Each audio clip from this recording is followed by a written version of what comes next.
साथियों, जैसा कि आप सभी लोग जानते हैं, movement for peace and justice एक कैंपेन चला रही है जिसका नाम है right to life with dignity. हम जानते हैं कि भारत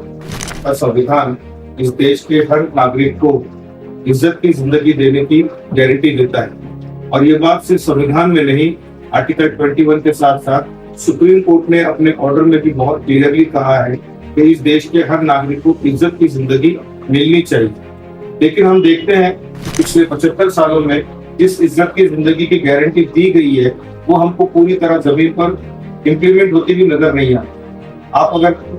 भारत के आंकड़ों की तरफ नजर उठाकर देखें तो हम देखते हैं कि राइट टू फूड जो है तकरीबन 2013 में हमारे यहाँ इम्प्लीमेंट हुआ। उसके बावजूद आज भी भारत देश में हंगर इंडेक्स में भारत का नंबर 102 नंबर पर है और तकरीबन 125 कंट्री में से भारत 102 पर ठहरा हुआ है। उसी के साथ में उसके स्कोर पर हम देखते हैं वो स्कोर 25.8 है, जो काफी कम नजर आता है। इसका मतलब ये है कि भारत में आज भी भुखमरी के वाकयात और लोगों को पूरी तरह पेट भरकर खाना नहीं मिलता, इसके वाकयात में कमी नहीं आई है, बल्कि ये आज भी दुनिया के सामने हमारी बेइज्जती कराने पर तुला हुआ है। लाखों लोग आज भी भूख से कहीं ना कहीं इस परिस्थिति को झेल रहे हैं, इस परिस्थिति का सामना कर रहे हैं। उसी के साथ हम देखते हैं कि मेल न्यूट्रिशन के केसेस जो खास तौर पर महाराष्ट्र में और महाराष्ट्र के अलावा और कई स्टेट्स में मेल न्यूट्रिशन के बेशुमार केसेस हैं जहां बच्चे भूख से मारे जा रहे हैं और उनका जो है ठीक से 2 वक्त का खाना उनको नहीं मिलता, उनकी हालत दिन ब दिन खराब होती जा रही है। महाराष्ट्र में मेलघाट इसका बेहतरीन एग्जाम्पल है। हम आए दिन सरकार की सभी स्कीमें इम्प्लीमेंट होने के बावजूद हम देखते हैं कि उसमें कोई कमी हमको नजर नहीं आती। मेरे साथियों, जहां हम बात राइट टू फूड की करते हैं जिसका इम्प्लीमेंट होने के बावजूद सूरत हाल में कोई बड़ा चेंज नजर नहीं आता, इसकी बेसिक वजह जो है एक तरफ तो सरकार की नाअहली है और उसी के साथ साथ हमारे राशन के दुकानदारों का करप्शन भी है। इसी के नतीजे में हम देखते हैं कि बहुत सारी वजह के बाद लोगों को राशन ठीक से मिल नहीं पा रहा। वही हम साथ में देखते हैं कि भारत में राइट टू एजुकेशन बन गया। हम देखते हैं कि उसके बाद भी राइट टू एजुकेशन आने के बाद लाखों बच्चे आज भी स्कूल के बाहर हैं जो अपना बेसिक एजुकेशन नहीं पा पाते और ये एजुकेशन नहीं पाने की वजह से हम ये देखते हैं कि उनकी जिंदगी में एक बड़ा चेंज,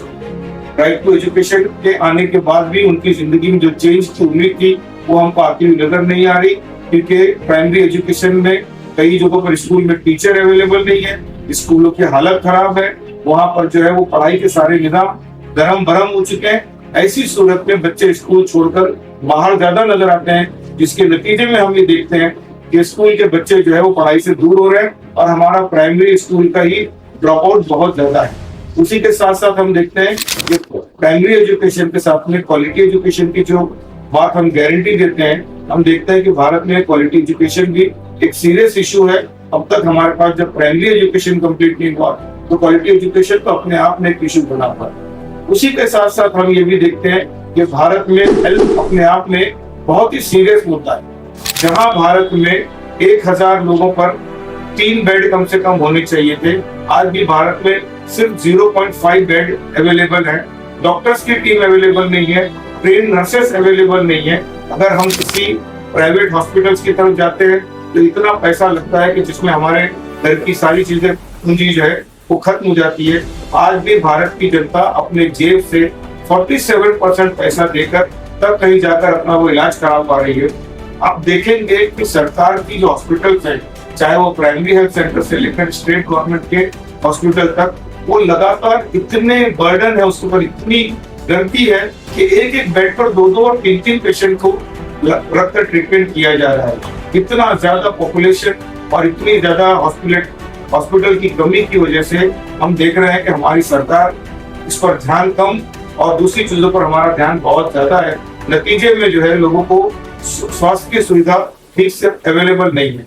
अगर आप अपनी जीडीपी को देखते हैं महाराष्ट्र की, तो महाराष्ट्र की जीडीपी में भी हेल्थ के ऊपर तकरीबन सिर्फ 1.9% हम अपनी जीडीपी का इस्तेमाल कर रहे हैं और इसी तरह एजुकेशन पर भी हम अपनी जीडीपी का सिर्फ 4% इस्तेमाल कर रहे हैं, जबकि कम से कम 6% हमको अपनी एजुकेशन पे खर्च करना था। तो ये बातें ये बतलाती है कि हमारी सरकारें आज भी मूलभूत सुविधाओं के बारे में बहुत ज्यादा चिंतित नहीं है, बल्कि उनकी नजर किसी और दूसरी तरफ लगी हुई है।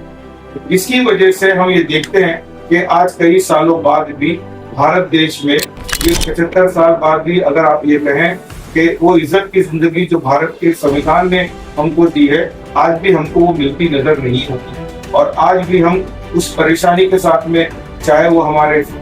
फूड को लेकर हो, चाहे भोजन के अधिकार को लेकर हो, चाहे स्वास्थ्य के अधिकार को लेकर हो, चाहे वो शिक्षा के अधिकार को हो, ये सारे अधिकार मिलने के बावजूद उसको जिस तरह से इज्जत के साथ एक लोगों को मिलना चाहिए वो मिलता नहीं। राशन की दुकान पर जो लोग जिस तरह बेइज्जत किए जाते हैं, हॉस्पिटल के ट्रीटमेंट के लिए लोग जिस तरह से उनकी इज्जत के साथ में खेला जाता है, उसी के साथ साथ स्कूलों के जो बच्चों के साथ प्राइवेट स्कूल्स में राइट टू एजुकेशन के तहत एडमिशन लेने के बावजूद जिस तरह का सुलूक उनके साथ में किया जाता है, ये बार बार मुझे इस बात की याद दिलाता है। और आप सबके लिए ये सोचने का मुद्दा है कि क्या सचमुच आज भी भारत में इज्जत की जिंदगी बची हुई है, या इस संविधान में सिर्फ बातें किताबों की हद तक अच्छी लगती है, इम्प्लीमेंटेशन में बहुत सारी कमी हमको आज भी नजर आती है। मेरे साथियों, अगर हम चाहते हैं कि ये शिक्षा, ये एजुकेशन, ये फूड, ये हेल्थ, इसमें चेंज आए, तो बहरहाल इसके लिए मिलकर प्रयास करने की जरूरत है। अगर ये right to life with dignity पूरी तरह इम्प्लीमेंट होती है तो आप देखेंगे कि पूरे भारत में कोई भी बच्चा भूख से मरता हुआ नजर नहीं आएगा। आपको किसी घर में रात को कोई भूखा नहीं सोएगा, बल्कि हर घर में खुशहाली होगी, हर घर पेट भर खाना खाएगा और उसको इज्जत के साथ उसका खाना मिलेगा। अगर आप देखते हैं कि ये right to life with dignity implement होती है तो कोई बच्चा स्कूल से नहीं छूटेगा, कोई बच्चा अपनी प्राइमरी स्कूल को नहीं छोड़ पाएगा, बल्कि उसकी क्वालिटी एजुकेशन और अच्छी एजुकेशन के साथ में अगर उसका एजुकेशन अच्छा होगा तो उसकी जिंदगी अच्छी बन जाएगी और वो एक खुशहाल जिंदगी गुजार सकेगा। अगर आप देखते हैं कि कहीं पर जो है वो right to life with dignity के तहत अगर हेल्थ हमारा इंप्लीमेंट होता है, सब लोगों को अच्छी हेल्थ की सुविधा मिलती है, तो आप देखेंगे कि ये जो हॉस्पिटलों की गर्दी है ये काफी कम होगी। क्योंकि प्राइमरी हेल्थ सेंटर से लेकर तो स्टेट गवर्नमेंट के हॉस्पिटल तक जो लगातार भीड़ बनी हुई है, अगर वो फैसिलिटीज हमको मिलने लग जाए तो हम देखेंगे कि ये सारी बीमारियां कम होंगी और वो एक खुशहाल समाज जिसकी कल्पना हमारे देश के उन लोगों ने किया था, जिन लोगों ने देश के लिए कुर्बानी दी, वो खुशहाल समाज हम उसी वक्त देख पाएंगे जब हम ये देखेंगे कि भारत देश में right to life with dignity पूरी तरह इम्प्लीमेंट हुआ। लेकिन मेरे साथियों, ये right to life with dignity उसी वक्त इम्प्लीमेंट हो सकता है जब इस देश की जनता अपने इस हक को जानेगी, उस हक को जानने के लिए एक जगह जमा होगी और संघर्ष करेगी। तो बिगर एजुकेट हुए बाबा साहब का वो जो आखिरी कोड है, बहुत मशहूर कोड, शिका संगठित हुआ नहीं संघर्ष करा, मुझे आज बार बार याद दिलाता है कि हम सबको right to life with dignity के लिए हम लोगों को शिक्षा की जरूरत है, सीखने की जरूरत है, संघर्ष की जरूरत है, एक साथ मिलजुल कर काम करने की जरूरत है। तो मैं अपने सभी साथियों से एक अपील करता हूँ कि वो लोग लाइफ विद डिग्निटी के लिए 11 जनवरी